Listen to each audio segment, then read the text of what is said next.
بسم اللہ الرحمن الرحیم۔ محترم ناظرین، السلام علیکم۔ آج کی ویڈیو میں ہم پیغمبر خدا حضرت موسیٰ علیہ السلام کے بارے میں بیان کریں گے۔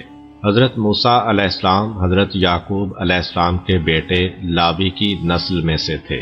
حضرت موسیٰ علیہ السلام اور حضرت ابراہیم علیہ السلام کے درمیان 500 سال کا وقفہ بنتا ہے۔ ان کے والد کا نام عمران اور والدہ کا نام نجیب یا فاہیہ تھا، جس میں اختلاف ہے، اور ان کے بھائی حضرت ہارون علیہ السلام تھے۔ حضرت موسیٰ علیہ السلام کی پیدائش کے بعد جب ان کی والدہ نے انہیں صندوق میں بند کر کے دریا کے حوالے کر دیا تو وہ تیرتا ہوا فرعون کے محل کے پاس جا پہنچا۔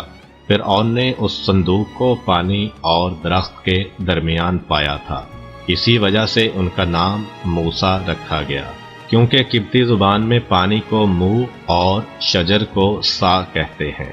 رسول خدا صلی اللہ علیہ وآلہ وسلم سے منقول ہے کہ حق تعالی نے 4 پیغمبروں کو شمشیر اور جہاد کے لیے منتخب کیا: حضرت ابراہیم، حضرت داؤد، حضرت موسیٰ علیہ السلام اور حضرت محمد صلی اللہ علیہ وآلہ وسلم۔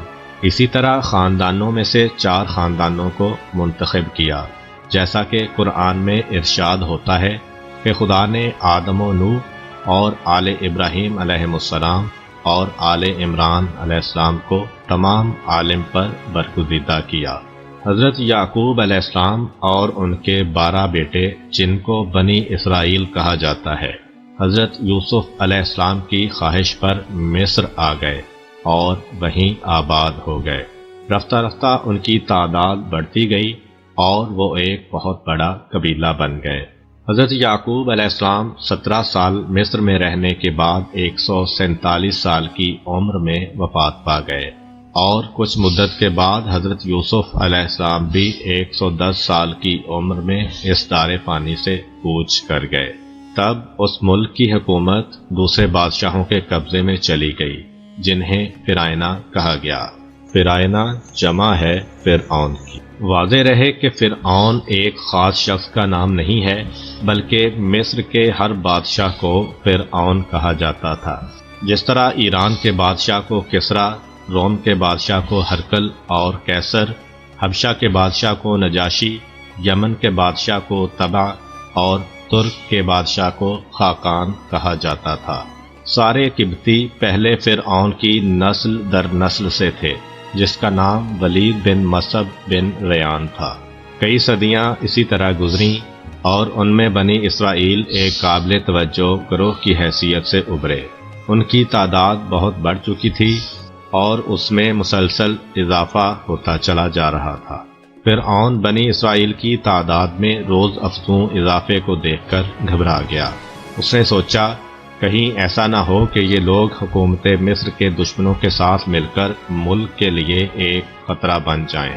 اس بنا پر اس نے بنی اسرائیل کے لیے مشکلات پیدا کرنے اور ان پر پابندیاں عائد کرنے کا فیصلہ کیا۔ پھر اس نے اپنے اس فیصلے کو عملی جامہ پہنایا اور بنی اسرائیل پر سختیاں کرنا شروع کر دیں، اور طرح طرح کے ہیلے بہانوں سے ان کے لیے مشکلات کھڑی کر دیں۔ بنی اسرائیل سے جبری مشقت کے دشوار ترین کام لیے جاتے تھے۔ کسی سے ذاتی خدمت لی جاتی، کسی سے کھیتی باڑی کرائی جاتی، اور کسی سے گارا اور اینٹ کا کام لیا جاتا، اور جو کام کرنے کے قابل نہ ہوتا تھا اس سے بھاری بھرکم جزیہ وصول کیا جاتا تھا، جس کے ادا نہ کرنے پر اسے سخت سزا دی جاتی تھی۔ اور ان سب مظالم میں سے سب سے بڑا ظلم یہ تھا کہ ان کے بیٹوں کو قتل کر دیا جاتا اور بیٹیوں کو خدمت گزاری کے لیے زندہ چھوڑ دیا جاتا تھا۔ بنی اسرائیل کے بچوں کو قتل کرنے کی کیا وجہ تھی؟ اس کے بارے میں ایک اور روایت میں ملتا ہے کہ ایک بار فرعون نے ایک خواب دیکھا کہ بیت المقدس کی جانب سے آگ کا ایک زبردست شعلہ آیا، جس نے مصر کے قبطی خاندان کے تمام گھروں کو جلا کر بھسم کر دیا، مگر بنی اسرائیل کے گھروں کو کوئی گزند نہیں پہنچا۔ جب اس نے معابروں اور کاہنوں سے اپنے اس خواب کی تعبیر دریافت کی تو انہوں نے اسے بتایا کہ بنی اسرائیل میں ایک لڑکا پیدا ہوگا، جس کے ہاتھ سے تو بھی تباہ ہوگا اور تیری سلطنت بھی برباد ہوگی۔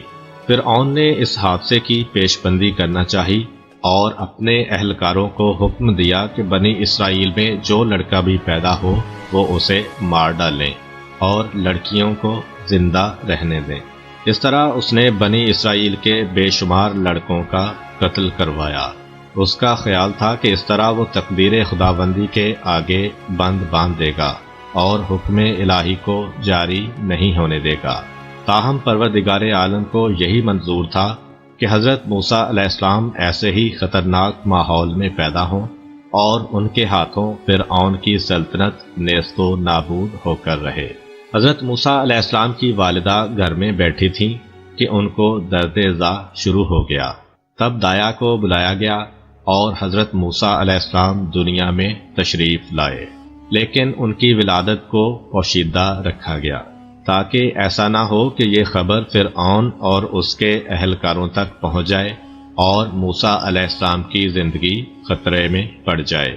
چند دن اسی طرح گزر گئے جن میں فرعون کے جاسوس بنی اسرائیل کے گھروں کی تلاشی لیتے رہے اور جو لڑکا بھی انہیں ملا اسے قتل کر دیا گیا۔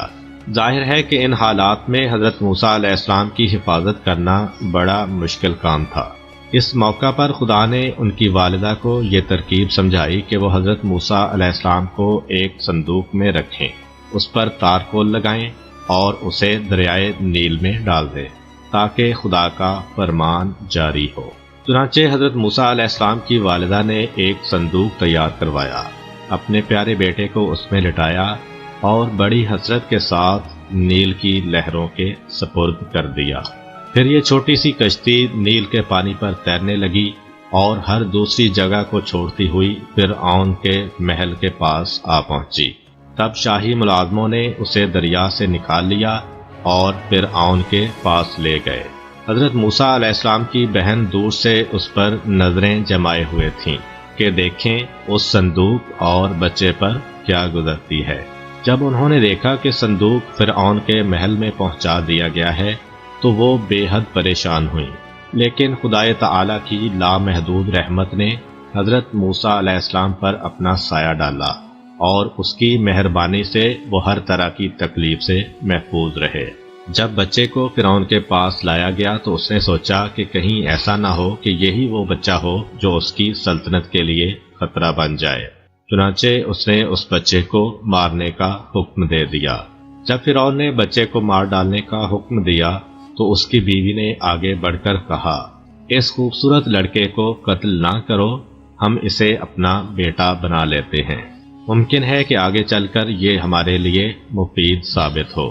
چنانچہ اپنی بیوی کے اصرار پر فرعون بچے کو قتل کرنے سے باز آ گیا، لیکن ان کے لیے ایک پریشانی یہ بنی کہ بچے کا رونا بند نہیں ہو رہا تھا۔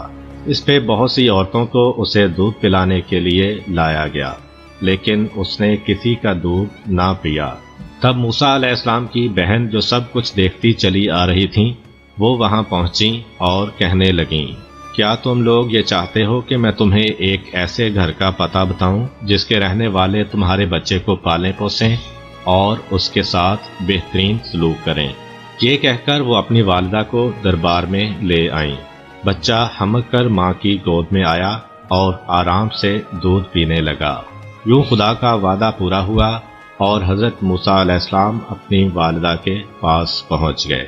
جب حضرت موسیٰ علیہ السلام کی شیر خارگی کا زمانہ ختم ہو گیا تو ان کی والدہ انہیں فرعون کے محل میں چھوڑ آئیں، جہاں فرعون کے خدمتگار ہر وقت ان کی خدمت کے لیے کمر بستہ رہتے تھے۔ اس طرح انہوں نے اپنے لڑکپن کا زمانہ فرعون کے محل میں بڑے آرام سے گزارا۔ جب وہ جوانی کو پہنچے تو خدائے تعالیٰ نے انہیں علم و حکمت سے نوازا اور نبوت کے منصب پر فائز کیا۔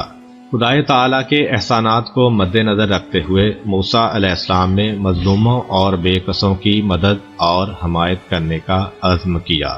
انہوں نے طے کر لیا کہ وہ ہر دکھی دل کا دکھ دور کریں گے اور ہر حاجت مند کی حاجت پوری کریں گے۔ وہ بنی اسرائیل جو حضرت موسیٰ علیہ السلام کے قبیلہ والے تھے اس وقت فرعون کے ظلم و ستم کے چنگل میں گرفتار تھے اور ان سب کی نگاہیں حضرت موسیٰ علیہ السلام پر جمی ہوئی تھیں۔ ایک دن جب حضرت موسیٰ علیہ السلام فرعون کے محل کو جا رہے تھے، انہوں نے عین راستے میں دیکھا کہ دو شخص آپس میں لڑ رہے ہیں۔ ان میں سے ایک فرعون کی قوم کا آدمی تھا اور دوسرے کا تعلق بنی اسرائیل سے تھا۔ اس اسرائیلی نے حضرت موسیٰ علیہ السلام کو مدد کے لیے پکارا تو وہ اس کی حمایت میں آگے بڑھے اور فرعونی کے سر پر ایک مکہ جڑ دیا۔ اتفاق کی بات کہ مکہ لگتے ہی فرعونی زمین پر گر گیا اور اس کی روح قبض عنصری سے پرواز کر گئی۔ دوسرے دن جب حضرت موسیٰ علیہ السلام اسی راستے سے گزر رہے تھے تو انہوں نے دیکھا کہ وہی اسرائیلی ایک اور فرعونی سے دست و گریبان ہے۔ جب اس نے حضرت موسیٰ علیہ السلام کو دیکھا تو کل کی طرح آج بھی ان سے مدد طلب کی۔ تب حضرت موسیٰ علیہ السلام نے کہا، معلوم ہوتا ہے کہ تم ایک سرکش اور جھگڑالو آدمی ہو۔ تاہم وہ اس کی مدد کے لیے آگے بڑھے، لیکن وہ اسرائیلی یہ سمجھا کہ موسیٰ علیہ السلام خود اسے پیٹنے کا ارادہ رکھتے ہیں۔ چنانچہ وہ کہنے لگا، اے موسیٰ علیہ السلام، کیا تم مجھے بھی ویسے ہی قتل کر دینا چاہتے ہو جیسے کل تم نے ایک اور آدمی کو قتل کیا تھا؟ اس جملے نے حضرت موسیٰ علیہ السلام کی جان خطرے میں ڈال دی اور لوگوں کو پتہ چل گیا کہ اس فرعونی کا قاتل کون ہے۔ چنانچہ مقتول کے ورثاء کو جو قاتل کو تلاش کر رہے تھے وہ حضرت موسیٰ علیہ السلام کو گرفتار کرانے اور سزا دلانے پر آمادہ ہو گئے۔ تاہم اس موقع پر بھی اللہ کی رحمت موسیٰ علیہ السلام کے شامل حال ہوئی اور فرعون کا خزانچی جو ایک مومن تھا لیکن اپنے ایمان کو پوشیدہ رکھے ہوئے تھا، وہ فوراً حضرت موسیٰ علیہ السلام کے پاس پہنچا اور کہنے لگا، اے موسیٰ علیہ السلام، یہ قوم آپ کو قتل کرنے کے درپے ہے، اس لیے میں آپ کو مشورہ دیتا ہوں کہ جتنی جلد ہو سکے اس شہر سے نکل جائیں اور فرعونیوں کے ہاتھ سے اپنی جان بچا لیں۔ یوں حضرت موسیٰ علیہ السلام نے فرعون کے اس خزانچی کے کہنے پر مصر کو چھوڑ دیا۔ حضرت موسیٰ علیہ السلام سفر کی کوئی تیاری کیے یا کھانے پینے کا سامان ساتھ لیے بغیر خوف اور پریشانی کے عالم میں شہر سے نکل کھڑے ہوئے۔ وہ سخت بھوک اور پیاس کی حالت میں بیابانوں میں تنہا چل رہے تھے۔ آخر کئی دن رات کے سفر کے بعد وہ مدین کے ایک کنویں پر آ پہنچے۔ وہاں انہوں نے دیکھا کہ کچھ چرواہے کنویں کے کنارے واقع درخت کے نیچے جمع ہیں اور اپنی بھیڑوں کو پانی پلا رہے ہیں۔ اس کے ساتھ ہی یہ بھی دیکھا کہ دو لڑکیاں اپنی بھیڑیں لیے کنویں سے دور کھڑی ہیں اور ان کو کنویں کے نزدیک جانے سے روکے ہوئے ہیں۔ حضرت موسیٰ علیہ السلام ان لڑکیوں کے پاس گئے اور پوچھا، آپ اپنی بھیڑوں کو پانی کیوں نہیں پلا رہی؟ انہوں نے جواب دیا، ہم اس انتظار میں ہیں کہ جب مرد اپنے جانوروں کو پانی پلا کر چلے جائیں تو پھر ہم اپنی بھیڑوں کو پانی پلائیں گی۔ ہمارے والد بہت بوڑھے ہیں، وہ اتنا کام کرنے کی ہمت نہیں رکھتے، اس لیے ہمیں یہ کام کرنا پڑتا ہے۔ حضرت موسیٰ علیہ السلام کنویں کے کنارے پہنچے، ڈول پکڑا اور ان لڑکیوں کی بھیڑوں کو پانی پلایا اور پھر درخت کے سائے میں بیٹھ گئے۔ یہ وہ وقت تھا کہ انہیں سخت بھوک لگ رہی تھی، اس لیے انہوں نے خدا سے مدد مانگی اور اس کی بارگاہ میں اپنی حاجت بیان کی۔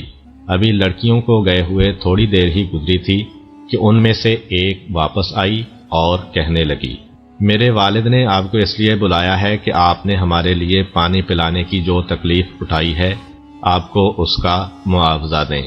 یہ سن کر حضرت موسیٰ علیہ السلام حضرت شعیب علیہ السلام کے گھر کی جانب چل پڑے جو ان لڑکیوں کے والد تھے۔ حضرت شعیب علیہ السلام نے ان کی آپ بیتی دریافت کی اور جب انہیں تمام حالات کا پتہ چل گیا تو کہا، اب تمہیں خوفزدہ ہونے کی ضرورت نہیں، کیونکہ یہ سرزمین فرعون کی سلطنت سے باہر ہے اور تم یہاں ان لوگوں کے شر سے محفوظ ہو۔